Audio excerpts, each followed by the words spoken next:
June 1967. In less than 1 week, the map of the Middle East would change forever. An embattled nation, surrounded, outnumbered, and threatened with destruction, would launch one of the most daring military operations in modern history. In 6 days, Israel defeated the combined armies of Egypt, Jordan, and Syria, reshaping geopolitics for generations. But how did this war begin? Was it inevitable? Or was it the result of political miscalculation, fear, and ambition? This is the story of the Six-Day War, its origins, its leaders, its battles, and its consequences. To understand 1967, we must go back nearly 2 decades. In 1948, the newly declared State of Israel faced invasion from multiple Arab armies. Against overwhelming odds, Israel survived. But the war left unresolved tensions and deep hostility. The borders that emerged were fragile and temporary. Arab leaders did not recognize Israel's existence. Instead, many viewed the conflict as unfinished. Across the Middle East, a new ideology gained momentum: pan-Arab nationalism. At the center of this movement stood Egypt's charismatic president, Gamal Abdel Nasser. He sought to unite the Arab world and confront what he saw as Western imperialism and Zionism. For Nasser, Israel was both a political and symbolic enemy. By the mid-1960s, Nasser had become the most influential Arab leader. His speeches electrified millions. Arab nationalism demanded unity and confrontation. Meanwhile, Israel faced growing attacks from cross-border guerrilla groups, many supported by neighboring states. Border clashes intensified. Skirmishes with Syria escalated into artillery duels and aerial combat. In April 1967, Israeli jets shot down multiple Syrian aircraft, humiliating Damascus and raising tensions dramatically. This moment convinced Nasser that his leadership and the credibility of the Arab world was at stake. According to historians, Soviet intelligence falsely warned Egypt that Israel was preparing to invade Syria. The information was wrong, but it triggered a chain reaction.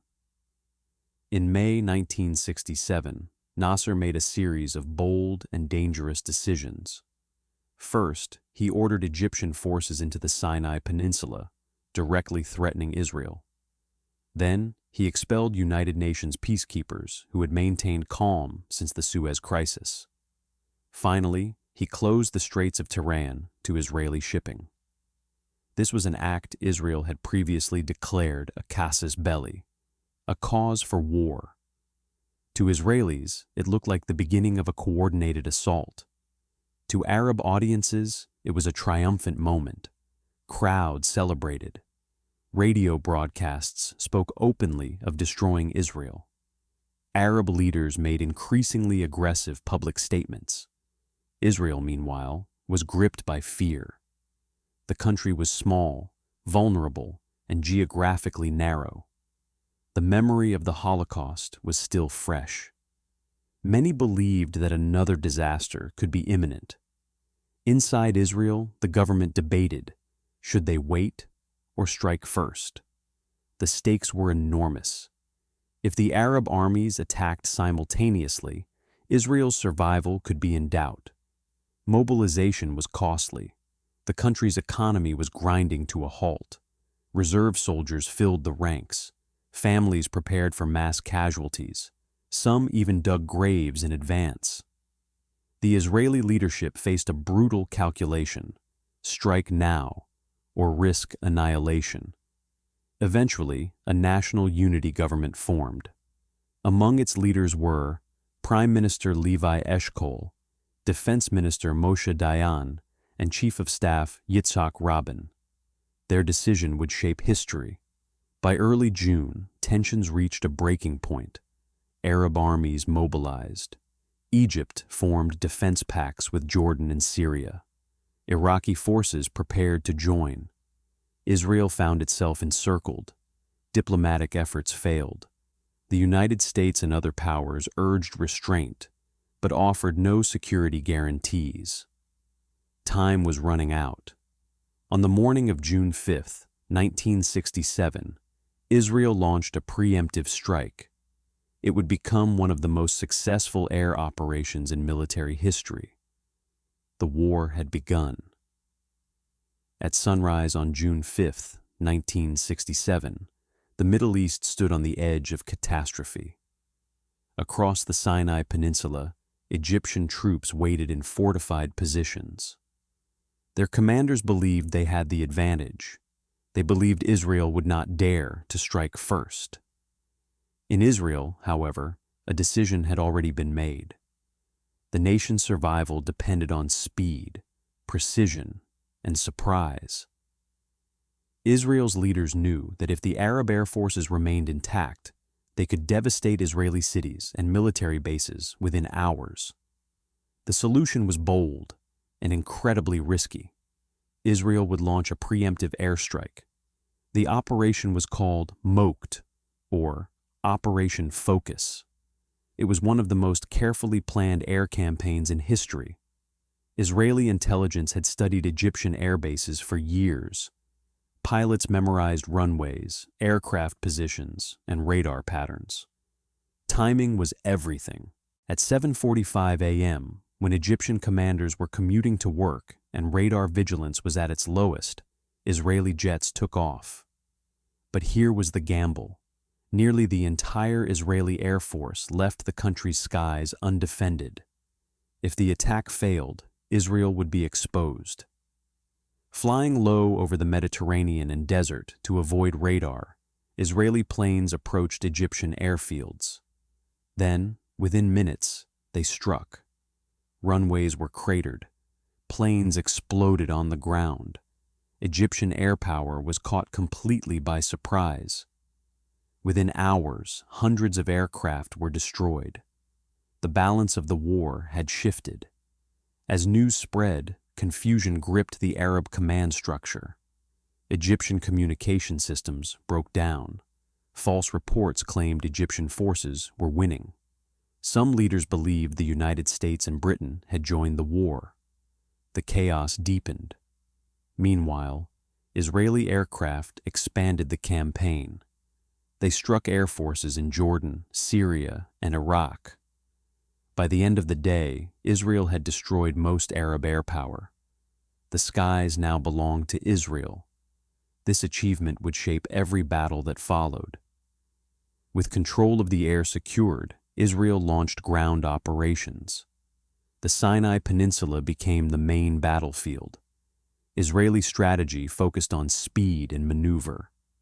Rather than slow advances, they aimed to break through Egyptian defenses and encircle forces. One of the key commanders was Ariel Sharon. He led a daring assault on fortified Egyptian positions. The fighting was intense and costly. Egyptian troops resisted fiercely.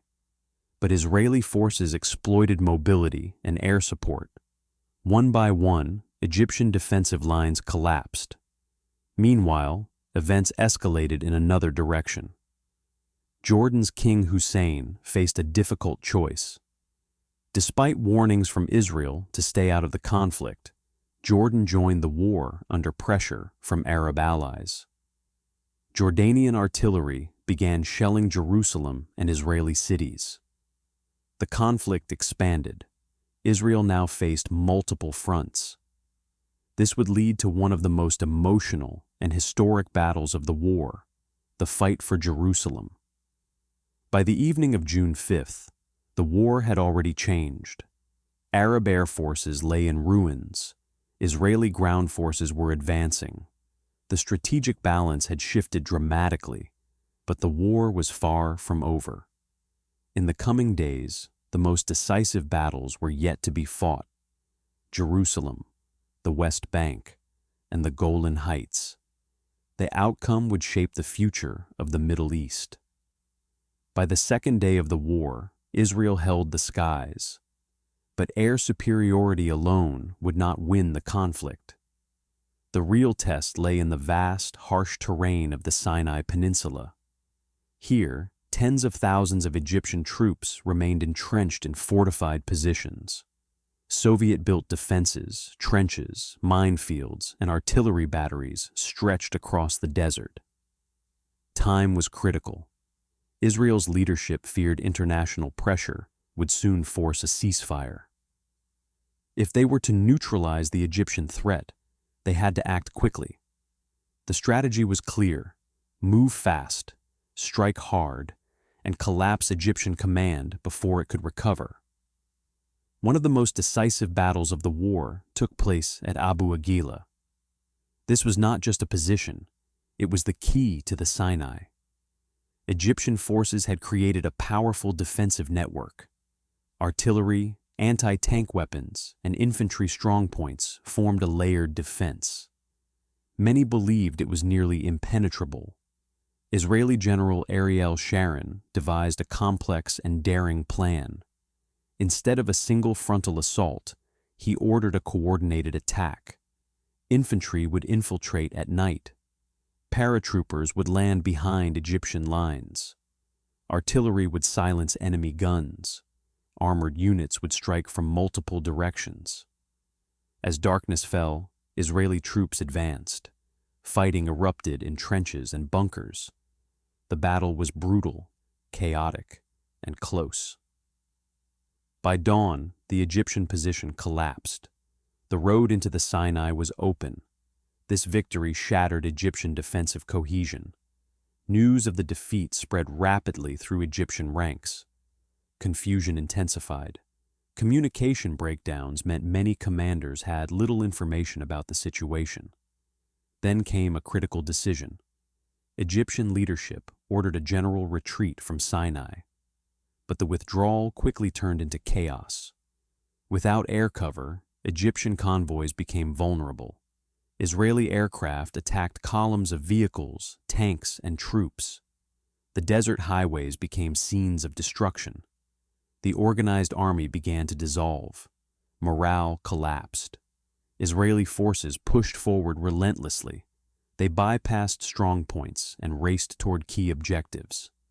Their goal was not just victory, it was encirclement. The Israeli military emphasized mobility and initiative. Commanders were empowered to act independently. This flexibility allowed rapid advances across the desert. One unit reached the Suez Canal far ahead of schedule. Others cut off retreat routes. Egyptian formations became trapped. What had begun as a strategic withdrawal became a rout. In Cairo, the situation was becoming clear. President Gamal Abdel Nasser faced a national disaster. The army he had built as the symbol of Arab strength was collapsing. He addressed the Egyptian public. At first, reports minimized the damage, but reality could not be hidden. The shock across the Arab world was immense. Nasser even offered his resignation. Millions protested, demanding he stay. Despite defeat, he remained a powerful symbol, but the myth of invincibility had been broken. By the third day, the outcome in Sinai was no longer in doubt. Egyptian forces had been decisively defeated. Israel now controlled vast territory, but new fronts demanded attention. Jordan still held the old city of Jerusalem. Syria remained entrenched in the Golan Heights. The war was far from finished. The next phase would bring some of the most emotionally charged battles in Israeli history. The fight for Jerusalem. For 19 years, Jerusalem had been divided. Barbed wire, concrete barriers, and sniper fire separated Israelis from the holiest sites in their own ancient capital. The Old City, home to the Western Wall, the Temple Mount, and countless sacred locations, was under Jordanian control. Israeli Jews had been denied access. To many Israelis, Jerusalem was not merely a city. It was history, memory, and identity. Yet in the first days of the war, Israel did not plan to capture East Jerusalem. Its leadership hoped to avoid a wider conflict. They sent messages to King Hussein of Jordan, urging him to stay out of the war. But events had already taken another course. On June 5th, Jordanian artillery opened fire on West Jerusalem and central Israel. The decision had been made. Jerusalem would become a battlefield. Jordan's Arab Legion was one of the most professional armies in the region. Its soldiers were experienced, disciplined, and well-positioned. They controlled high ground and fortified areas surrounding the city. The first clashes were fierce. Jordanian forces captured key positions near the United Nations headquarters and threatened Israeli supply routes. Civilians took shelter in basements and bunkers. The fighting brought back memories of 1948. Israeli commanders understood that hesitation could prove disastrous. They began mobilizing elite units, including paratroopers, for a decisive counterattack. Among them were soldiers who had grown up in a divided Jerusalem. Many had never seen the old city. Now they would fight to reach it. One of the most intense battles of the war took place at Ammunition Hill. This fortified Jordanian position guarded the route to the old city. The defenses were formidable: trenches, bunkers, and machine gun nests. The battle began at night. Israeli paratroopers advanced under heavy fire. The terrain was confusing and chaotic. At times, the fighting was hand-to-hand. Grenades, rifles, and bayonets determined the outcome. Communication broke down. Officers were killed or wounded. Small groups of soldiers fought independently. The cost was high. But by morning, the position was captured. The road to Jerusalem's old city was open. The battle became a symbol of sacrifice and determination. For Israel, it represented both the pain and the urgency of the war. Even after these victories, Israel's leadership hesitated. Jerusalem was not just strategic, it was sacred to billions. Capturing the old city risked global outrage and religious tensions. But Jordanian resistance continued. Snipers and artillery still threatened Israeli positions. Military commanders argued that control of the old city was essential. On June 7th, the order was given. Israeli forces would enter the old city. The moment carried enormous historical weight. For the first time in nearly 2,000 years, Jewish forces would gain control over Judaism's holiest site.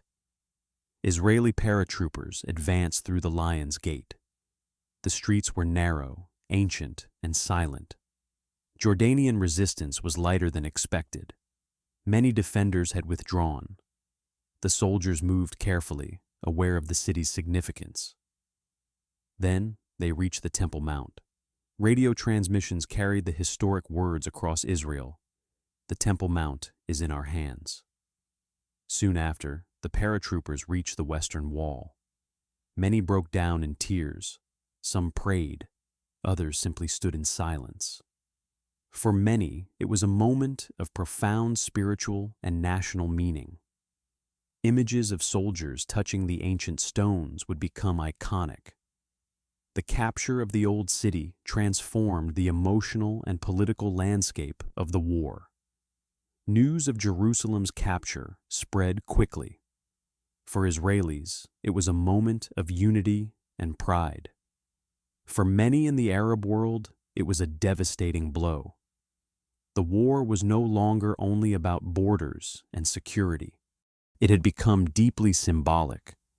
The status of Jerusalem would become one of the central issues of the modern Middle East. Yet the war was not over. In the north, Syrian forces still threatened Israeli communities. The Golan Heights remained heavily fortified. The final phase of the conflict would be fought there, and it would prove just as dramatic. While Israel had achieved dramatic victories in the Sinai and Jerusalem, one major threat remained. In the north, along the border with Syria, Israeli communities had lived under constant danger for years. From the high ground of the Golan Heights, Syrian artillery could easily target farms, villages, and towns in the Galilee below. Children in northern Israel grew up running to shelters. Farmers worked fields under the threat of sudden shelling. The terrain gave Syria a powerful advantage. The Golan Heights rose steeply from the valley floor. It was a natural fortress. Deep bunkers, trenches, and fortified positions made a direct assault extremely dangerous. For years, Israel had debated whether it was even possible to capture the heights. Now, in June 1967, the question was no longer theoretical. Despite military success on other fronts, Israeli leaders hesitated. They feared international reaction. The United States and other powers urged restraint. There were also concerns about the cost. Attacking the Golan would likely mean heavy casualties. Yet pressure grew. Northern residents demanded security. Military commanders argued that leaving Syrian forces in place would invite future war. In Damascus, Syrian leadership believed their position was secure. They had watched Egypt collapse and Jordan lose Jerusalem. But they trusted the strength of their defenses. They did not expect an Israeli assault. After intense debate, Israel's government made its decision. On June 9, 1967, Israeli forces would attack. The attack on the Golan Heights was one of the most difficult operations of the war. Israeli troops had to climb steep slopes under fire. Syrian artillery and machine guns rained down from above. Minefields and obstacles slowed the advance. The terrain turned every movement into a deadly challenge. Yet Israeli forces pushed forward. Air superiority again played a crucial role. Israeli aircraft targeted Syrian positions. Gradually, breaches appeared in the defensive lines. Fighting was intense and costly, but the momentum shifted. Once the first line of defenses was broken, Israeli units moved rapidly. The Syrian command structure began to unravel. Communication failures and fear of encirclement spread confusion. Some Syrian forces withdrew without orders. Others fought stubbornly. Villages and strongpoints changed hands. The battle was marked by determination on both sides. By June 10th, Israeli forces had secured key positions across the heights. The Syrian front collapsed. International pressure intensified. The United Nations called for an immediate ceasefire. By this stage, Israel had achieved dramatic territorial gains. The Sinai Peninsula, the Gaza Strip, the West Bank, East Jerusalem, and now the Golan Heights. On June 10th, the ceasefire took effect. In just 6 days, the strategic map of the Middle East had been transformed. For Israel, the war was seen as a stunning military victory. For its neighbors, it was a moment of shock and reckoning. As the guns fell silent, soldiers on all sides began to grasp what had happened. Many were exhausted.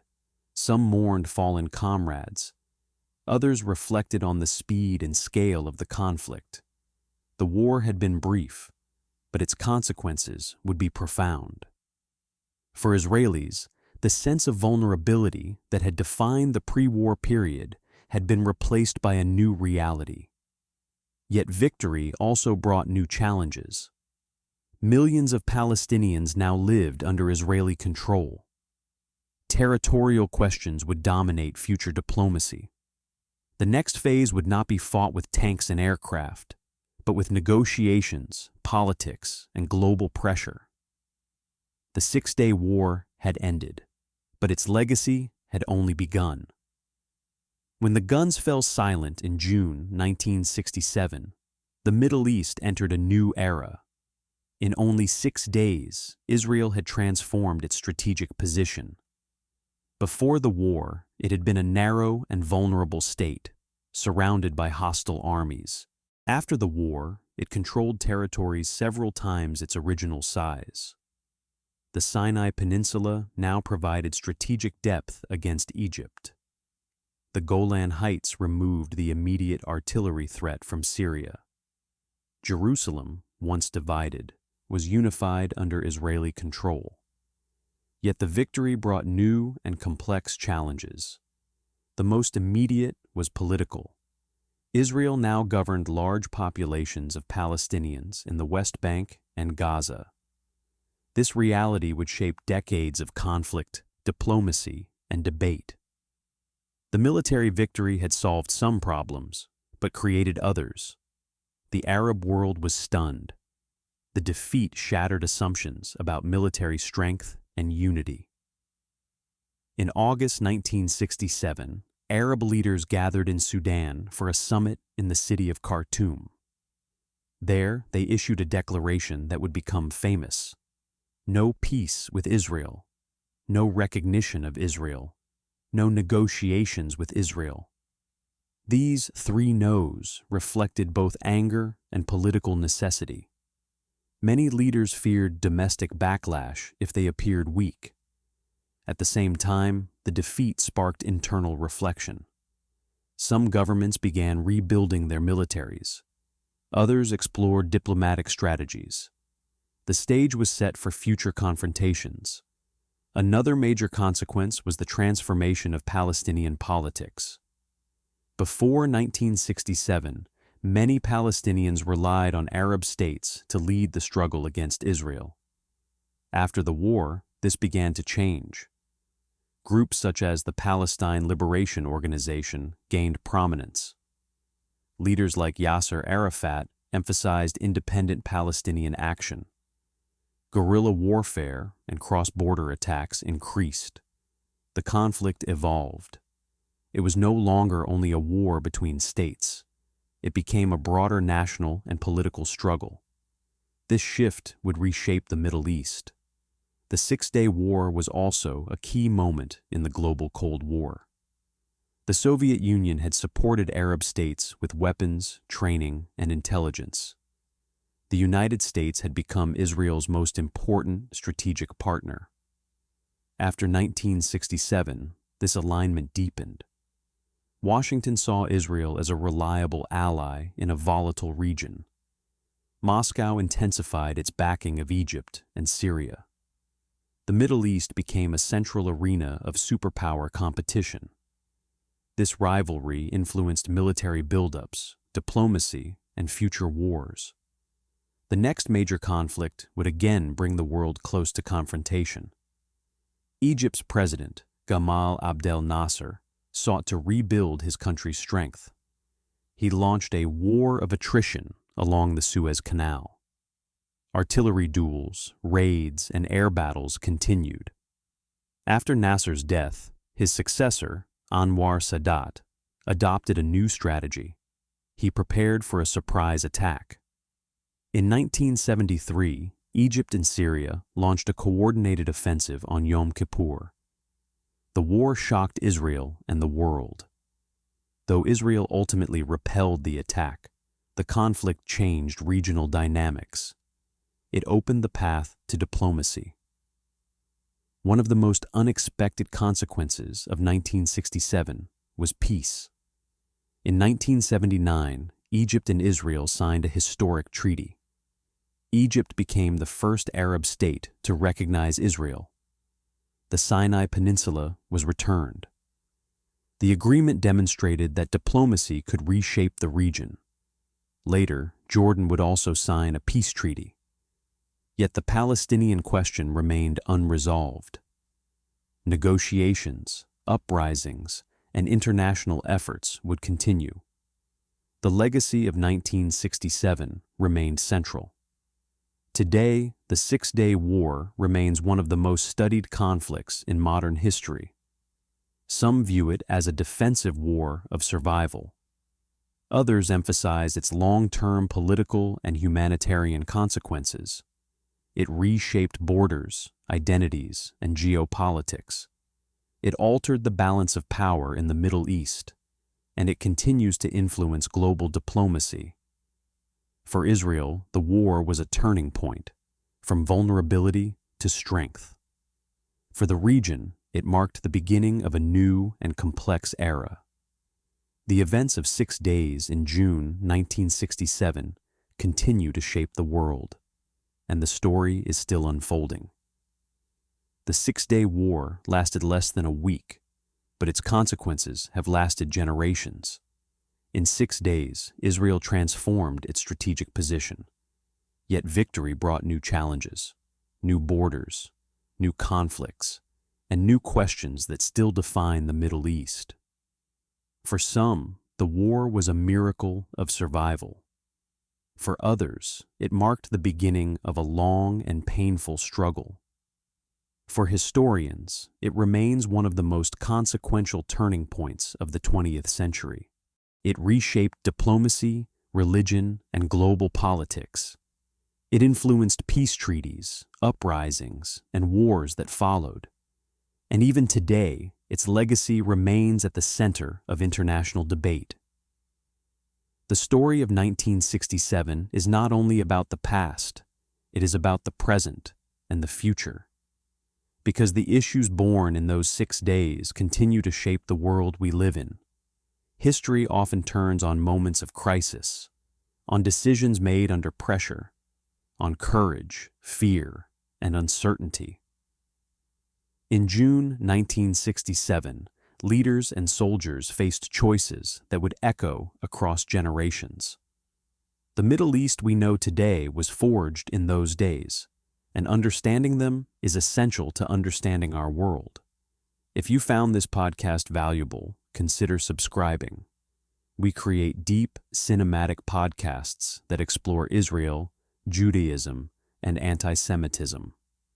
Let us know in the comments what historical event you'd like to hear next. Thank you for listening.